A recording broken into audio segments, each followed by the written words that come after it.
Assalamualaikum warahmatullahi wabarakatuh. Jadi balik lagi di channel Rusdi Junaidi. Di kesempatan kali ini saya akan mereview sebuah buku. Jadi buku ini menurut saya merupakan salah satu referensi yang menurut saya wajib untuk dibaca dan kalau bisa dimiliki oleh setiap mahasiswa ilmu komunikasi, baik itu yang di jenjang S1, S2 maupun S3.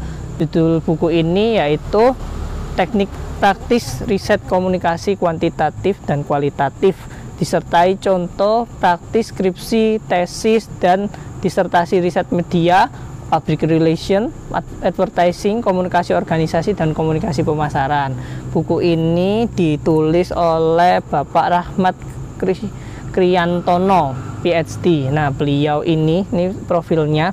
Jadi beliau ini merupakan dosen di Universitas Brawijaya Malang. Baik, kita akan sedikit review. Buku ini terbit tahun 2021, masih fresh.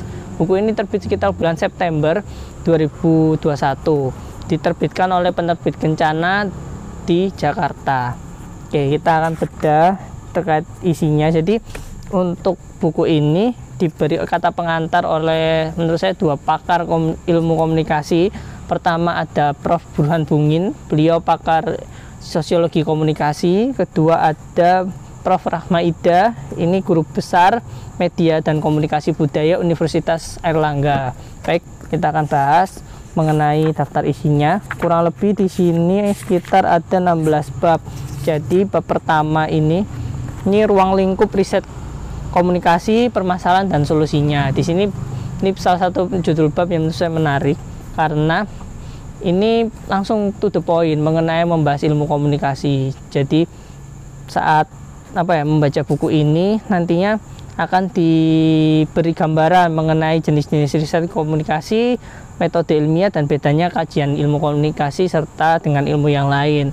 Kedua, paradigma, metodologi, istilah kuantitatif dan kualitatif. Di sini dijelaskan paradigma, padahal kalau menurut saya ini biasanya paradigma atau terkait dengan metodologi yang membahas tentang paradigma ini biasanya ada di mata kuliah filsafat ilmu, tapi di buku ini ada.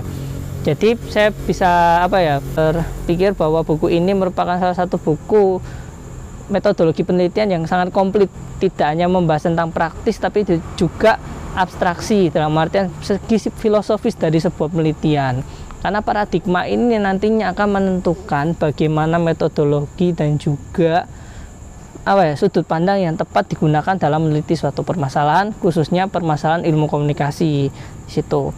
Ketiga, di sini ada metodologi riset komunikasi.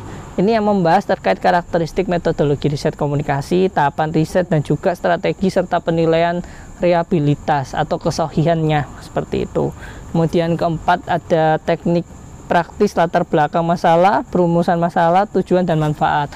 Ini biasanya ditulis pada bab 1 di tulisan ilmiah, baik itu skripsi, tesis maupun disertasi. Jadi ini mulai bimbingan teknis nih. Setelah dijelaskan mengenai tentang segi filosofis dari penelitian, khususnya riset komunikasi, buku ini juga membahas tentang teknik praktis menulis penelitian dalam artian riset komunikasi ini. Terus kemudian lanjutnya di bab 5 ini ada tinjauan pustaka, kerangka pemikiran, konsep variabel, hipotesis dan asumsi dalam riset kuantitatif dan kualitatif.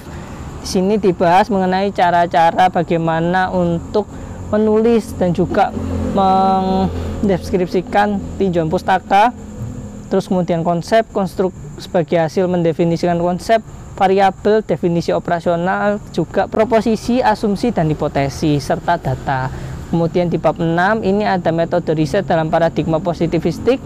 Ini dalam artian riset kuantitatif, dibahas tentang metode-metodenya. Salah satunya ada metode survei dan juga metode analisis isi kuantitatif.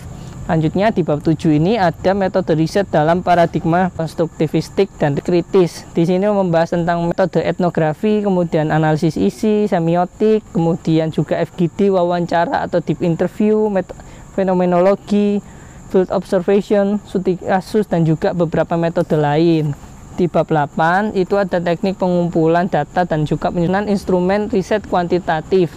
Nah, ini di sini membahas teknik pengumpulan data, instrumen riset, kuesioner, kemudian checklist, menyusun kuesioner, menyusun kategorisasi sebagai instrumen analisis isi, metode dokumentasi dan juga pengukuran.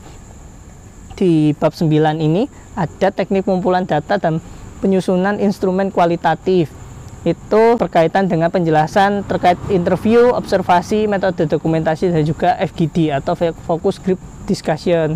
Nah, yang ke-10 ini teknik sampling dan pemilihan informan. Ini membahas terkait dengan penentuan sampling atau populasi, tahapannya, dan juga ukuran sampel riset. 11 ini ada analisis dan interpretasi data kuantitatif. Ini terkait dengan perbedaan analisis dan interpretasi, kemudian juga prosedur analisis dan interpretasi data riset kuantitatif.